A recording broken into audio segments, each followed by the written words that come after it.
আমার ভাইগনার যদি কিছু হয় আর ওরা যদি এখন খুঁজে না পাওয়া যায় না, তাহলে কিন্তু আপনি সহ আপনার 14 গোষ্ঠীর কি চলবো? ওই মিয়া, কয়টা নিয়ে ঘুরেন আপনি?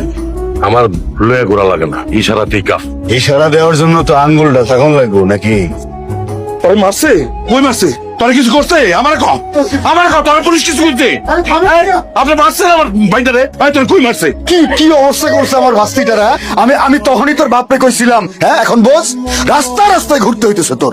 আমিও তো আগেই কইছিলাম এই থানার মধ্যে গ্যাঞ্জাম ফেসাদ না করে বাসায় নিয়ে যাই, কিন্তু এই যে থানার মধ্যে যে গ্যাঞ্জাম ফেসাদ হইলো, আল্লাহ মাহবুব জানে এলাকার কি হয়েছে। এলাকার সবাই তো এখন লয়ে গেলে কত কথা কইবো। আমরা একটা সম্ভ্রান্ত পরিবার, এখন আমাদের কি হবে? চাচ্চু, এই অহনতার জন্য আমার আজকে থানায় আসতে হইলো। আমি কই থাকবো বাসর ঘরে, আজকে আমি থানায়। ওর জন্য তো থানায় আসতে হইছে। আপনার ভাইয়া যদি ভালোই তো রাস্তা দ্বারা আমার ভাইটার লোক মারামারি করতো না। এই পুলিশের মুখে আমি শুনছি আপনার বাস্তি আমার ভাইটারে মাইরা কিছু লাগে নাই, বুকের উপরে উঠটা কিল ঘুষি মারছে। এই পুলিশ কইছে, এটা কি মানুষ না ডাইনি? আমার ভাস্তি সব করছে, আর আপনার ভাইনা তো দুধে ধোয়া তুলসী পাতা, সে কিচ্ছু করে নাই, তাই না? সে তো ভিটার খায়। মুখ সামলায় কথা কইবেন। আপনি মুখ সামলায় কথা কন। এটা আপনাদের বেডরুমটা, এটা থানা। আমি কিন্তু ঊর্ধ্বতন কর্তৃপক্ষরে জানাবো, 2 প্লাটুন পুলিশ পাঠাবে, সব টিকে চালিয়ে দেবো। কারে জেলখানায় পাঠাবেন? ইনি বুক ফসকায় বাইরে। ওসি সাহেব, আমার বংশের পোলা। আপনাদের পরিবারে দেখলে বোঝা যায়। ঠিক আছে, ব্যথা করিস, ব্যথা করিস।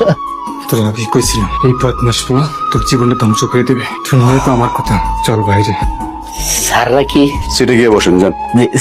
স্যার আমি যাইতেছি স্যার। স্যার আপনারা যদি একটু দয়া করে যাইতেন, আমি আমার অফিসটা করতাম আর কি, দায়িত্বটা পালন করতাম। আপনারা তো সেই চিন্তা করতে বলি নাই, বলছি আপনার জায়গায় আপনি বসেন।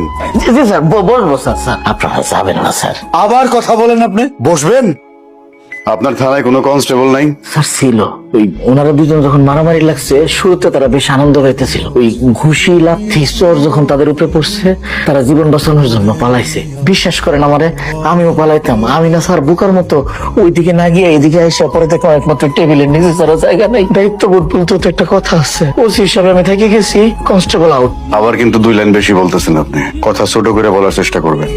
স্যার অনেকক্ষণ হয়েছে আসছেন, কিছু খাবেন? আপনার কি মনে হয় আমরা খাইতে আসছি এখানে? যে উদ্দেশ্যে আসছি ওইটাকে ফুলফিল হোক, তারপরে ভাইবে দেখবো না খাবো কি খাবো না। না স্যার, আমার খাবার গুলা খাই ফেলছে তো, আমার পেটে ক্ষুধা, এই জন্য সবারই ক্ষুধার্ত মনে হইতেছে। Sorry sir. তোর মারছে বাজান? এই পুলিশ মারছে তোরে? আমার কর, দেখ আমি কি করি। মামা খালি এখান থেকে বাইরে হইতে দাও, তারপরে দেখাই গেছে। আরে হেনতে বাইরে দেবো কিলিগা? তুই এক্ষণ কর, দেখ আমি কি করি। ছোটবেলা সবকিছু সব আবদার তুই আমার করতি, তুই এখন আমার করে আসোস। মামা ঠান্ডা হোক, এখান থেকে খালি বাইরে হইতে দাও। অফিস সাহেব, স্যার সীমানা ডাকেন, এখনই রফাদফা করেন। আমার মামা আসছে, আমি আমার মামার সাথে বের হয়ে যাবো এখান থেকে। হ্যাঁ ডাক দেন। স্যার, এখন এটাকে নিয়ে আসছি স্যার। যান তাড়াতাড়ি নিয়ে আসেন।